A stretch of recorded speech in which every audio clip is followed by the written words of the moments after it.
There's a point in football where confidence turns into certainty, where a goalkeeper stops reacting and starts controlling everything. Senne Lammens is getting dangerously close to that line. On the back of Aiden Heaven. Can he keep his composure this time? Heaven responded well. Lammens. Because right now, it doesn't matter how good the chance is or who's taking the shot. The outcome is starting to feel the same. And if this keeps going, we might be watching the moment a new problem is born in the Premier League, one that no one knows how to solve. Before this kid debuted, Manchester United were a circus on fire with 5 wins, 6 draws, and 17 losses behind them. And the defense looked terrified while the fans had given up hoping. After his very first start, that same United side ripped off 15 wins, 6 draws, and only 4 losses. He has prevented more goals than any keeper in the league since October, racked up 6 clean sheets, and made 0 errors, leading to goals across an entire half season at the most scrutinized club in England. That last number should stop you in your tracks. Because at Old Trafford, one mistake gets your career buried. And this 23-year-old has not handed the opposition a single gift. To understand how a kid almost nobody had heard of turned into the most feared name in English football, you have to go back to a tiny Belgian village where this whole story actually started taking shape.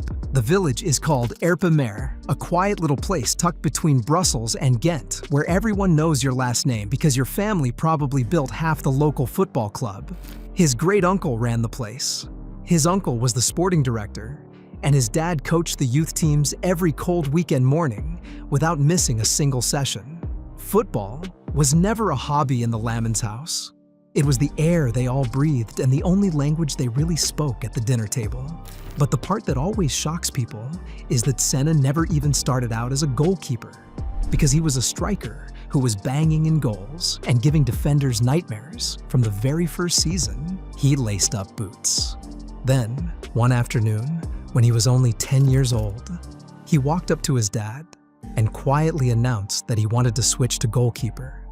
His dad asked him why, and Senne shrugged and said he hated running, and he hated being substituted, and he wanted to play every single minute of every single game.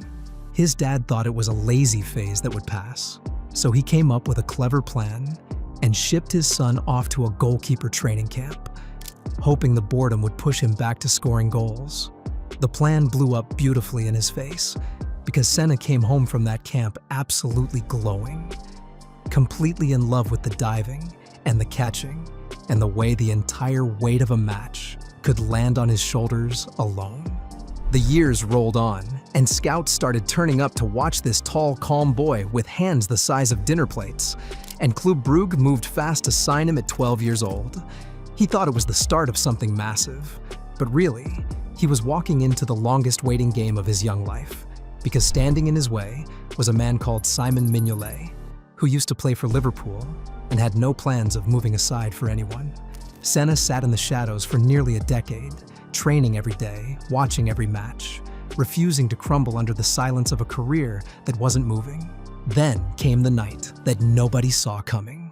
In December of 2019, a youth league fixture against Real Madrid, with Brugge losing 2 with only seconds left on the clock. They had one final corner, and Senne sprinted up the pitch like a striker possessed, towered over the Madrid defenders, and crashed a header into the back of the net to rescue the game. A goalkeeper had just scored against Real Madrid in the dying breath of the match, and the clip went viral overnight. The whisper started spreading quietly that this kid was different, but Mignolet still wasn't budging. So in 2023, Senne did the bravest thing of his career and walked away from the biggest club in Belgium for free, joining Royal Antwerp and finally chasing the gloves and the goal he had been waiting his whole life to claim.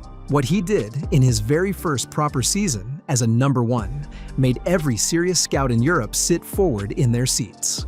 He racked up 173 saves across the campaign, which was the most of any goalkeeper in Europe's top 10 leagues that year, beating out the keepers at Real Madrid, Barcelona, and Bayern Munich. His save percentage hit 80%, he saved 5 penalties out of the 7 he faced, and he claimed 44 crosses, which was more than any other keeper in his entire country. The boy who became a goalkeeper because he could not stand running was suddenly outworking every keeper on the continent. And that was the exact moment Manchester United came knocking, even though they had no idea their own house was about to catch fire. United were drowning, with Andre Onana gifting goals like Christmas presents, and Bayindir losing his head every single weekend. Ruben Amorim panicked and picked the savior he wanted most, and Emiliano Martinez was the name on his lips. The deal felt almost done in his head, but behind closed doors, a quiet war was already burning through the corridors of Carrington. The new United structure, led by sporting director Jason Wilcox and goalkeeping scout Tony Coton, slammed the brakes on the move because Coton had been quietly tracking Senne Lammens for 6 full seasons. He told the bosses to trust him completely on this one, and in a decision that football fans don't talk about loudly enough, the manager was actually overruled by his own scouts. £18.1 million got signed off on deadline day, and the whole football world reacted by laughing in United's face. Paul Scholes went on his podcast and said the low price proved Lammens couldn't possibly be a top keeper. Peter Schmeichel admitted on Sky that he had never even heard of him. And even his own brother Tom quietly believed Galatasaray was the smarter move. Then, October arrived at Old Trafford, and the laughter stopped forever. His debut came on the 4th of October against Sunderland, with the kid shaking on the inside even though his face refused to show it. Granit Xhaka unloaded an absolute rocket with the top corner written all over it, and Lammens flew across his goal to tip the ball away like he had been doing it in his sleep for years. Sunderland kept coming, and Talby raced through on goal one-on-one, but Senne stayed tall and patient and blocked the shot with his entire body. He walked off with a clean sheet on his Old Trafford bow, and the Stretford end started chanting Schmeichel's name in his direction during his debut performance. Anfield came 2 weeks later in a stadium where United had not won for 9 miserable years. Konate slid Alexander Isak through on goal, and the whole world braced for the inevitable. But Lammens slid out and blocked the effort with his boot, and Harry Maguire scored the late winner. Spurs came next, and he saved a Romero header from inside the 6-yard box at point-blank range, then denied a Palhinha half-volley with reflexes that defied logic. Wolves visited Old Trafford and produced the save of the season, with Lammens parrying a close-range shot, and then somehow flying across his goal again to deny the rebound in the same passage of play. The Manchester derby followed, and Erling Haaland barely got a clean sniff across the entire 90 minutes. Arsenal at the Emirates was supposed to be the day the bubble burst against the league leaders, but Lammens denied a Zubimendi header with a reaction save and pushed away a Bukayo Saka shot from close range to send United home with a 3-2 win nobody saw coming. The Everton trip might have been his finest performance yet, because David Moyes spent the entire match trying to bully him with cross after cross, and Lammens caught absolutely everything that floated into his box.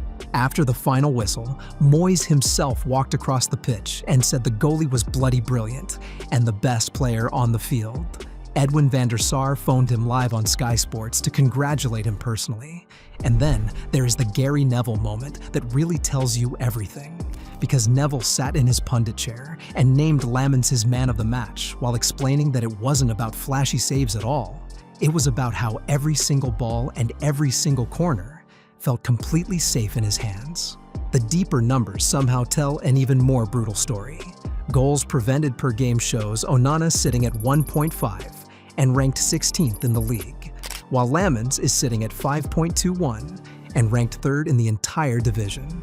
That is not progress for a goalkeeper. That is a player operating on a different planet from the man he replaced. What makes him truly terrifying, though, is the personality behind the gloves. He does not celebrate like a maniac, does not shout at cameras, does not chase the spotlight in any way. He picks up the ball after a save, places it down with calm hands, and gets ready for the next attack, like nothing important just happened. He told reporters straight to their faces that he probably comes across as boring to the outside world, and he is genuinely proud of that, because boring keepers do not crack under pressure, and boring keepers are the ones who win you trophies in May. Belgium called him up to the senior squad, and he kept a clean sheet on his international debut. He is the heir to Thibaut Courtois now, the future of an entire national team. And he is only 23 years old and nowhere near touching his prime years yet. Strikers in Premier League dressing rooms are quietly warning each other now to shoot early and to never give him time. Because if you give him a clean look at the ball, he is saving it 9 times out of 10. United did not just buy themselves a goalkeeper on deadline day. They bought the wall that turned a sinking season into a genuine Champions League fight. Drop your honest thoughts in the comments, mate, and tell us where you think Senne Lammens ranks among Premier League keepers right now.